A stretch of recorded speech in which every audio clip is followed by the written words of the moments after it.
God spoke directly to Joshua. He promised, no one will be able to stand against you. Joshua wasn't just a soldier, he was a prophet like Moses, and this marked the beginning of the age of the prophets. But what was the secret to his success? In Joshua 1:8, God told him to meditate on his word day and night. The word prosper found in this verse has the meaning of fulfilling God's will in your life, not by gaining riches or fame. That's the kind of prosperity that truly matters. When Joshua sent spies into Jericho, they found shelter in an unexpected place, a brothel. Rahab, a prostitute, believed that the God of Israel was the one true God. She protected the spies and asked for mercy when Jericho would fall. The spies gave her a sign: tie a red cord on your window. That scarlet cord would mark her house safe during the attack, just like the blood on the doorpost during the Passover in Egypt. Rahab's faith saved her. She's even honored as a heroine of faith in Hebrews 11. And amazingly, she became part of Jesus' family line. In Matthew 1:5 we read, Salmon begot Boaz by Rahab, yes, even though she had once been a prostitute. Just like Moses at the Red Sea, Joshua led the people through the Jordan. As soon as the priests stepped into the water, the river stopped flowing, and the entire nation crossed on dry ground. This was more than a miracle. It confirmed that Joshua was truly God's chosen leader. It was the public stamp of approval.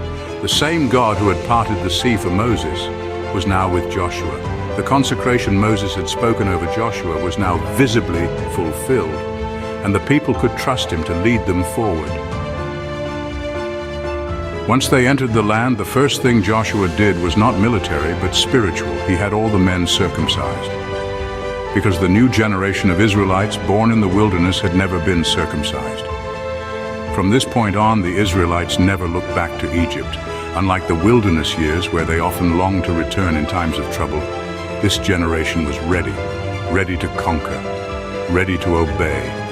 It was a turning point, a picture for us today, that if we want to grow spiritually, we must, by God's grace, put off our old ways, the carnal desires of the flesh. We must surrender every area of our life to Him.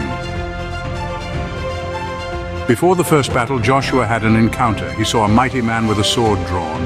This man might be an angel of God or the pre-incarnate Jesus himself. Joshua asked, "Are you for us or for our enemies?" "Neither," the man answered. "I come as the captain of the Lord's army." Joshua thought the battle was between Israel and the Canaanites. But God was making something clear. This was not Israel's fight. It was God's. And just like Joshua, Christians today need to remember, the battle is not ours, but the Lord's, as we see in 2 Chronicles 20:15. This wasn't about nations. It wasn't ethnic cleansing.